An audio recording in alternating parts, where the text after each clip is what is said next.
Tervist! Kuigi hea nali võtab maha pinged ja teeb tuju heaks, nagu minu 4 päeva tagasi valmis saanud hüpnoosivideo seda tõestab, siis täna me nalja ei tee. See siin on täiesti tõsine video, kus võetakse pakendist välja seikluskaamera stabilisaator. Et siis, milleks seda veel tarvis on? No ikka selleks, et film silme ees ei väriseks. Siis, kui sa seda oma arvutist või mõnest muust seadmest vaatad. Et GoPro Hero seikluskaamerad on suurepärased, kuid nad vajavad pildi stabiliseerimisel natuke abi. Et isegi kui tundub, et ei, minu käed küll ei värise, siis jah, tulemus on tihti teine.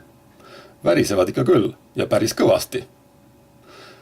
Loomulikult mõnikord käib väike värin asja juurde. Näiteks sporti tehes või seigeldes, kuid mõnikord jälle tahaks, et asjad püsiksid paigal ja ei virvendaks kogu aeg silme ees. Siis on sellisest asjast, mille ma nüüd siit pakendist välja võtan, abi.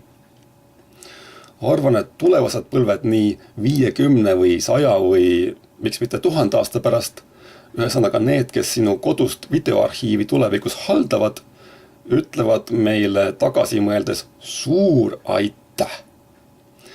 See oli omal ajal küll kallis asi, kuid väga hea, et ta lõpuks sellise stabilisaatori hankis, sest virvendavat pilti oleks olnud paha vaadata.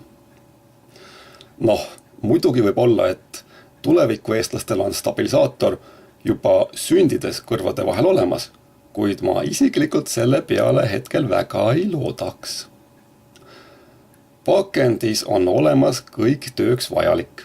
4 akut, akulaadija, juhe. Akusid saab laadida nii arvutist kui seinast ja kindlasti loe läbi kaasas olevad juhendid. Mingil põhjusel oli minu juhendis kirjas, et seadme tarkvara võiks või lausa peaks uuendama, kuid tegelikult on asi kohe töövalmis. Lae akud ära, pane kaamera külge, vajuta nuppu ja ongi kõik. Ja mina muretsesin veel juurde ühe sellise pikema varre. Hea mõnel üritusel üle peade filmida või lihtsalt paremat vaatenurka saada. Miks mitte? Kas ja miks peaks just selle stabilisaatori ostma? No ega ei peagi.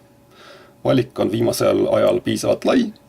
Kas osta mõni Hiinas tehtud Hiina stabilisaator või Hiinas tehtud GoPro ametlik stabilisaator, siis seda otsustab ilmselt igaüks ise, vastavalt oma vajadusele või võimalustele.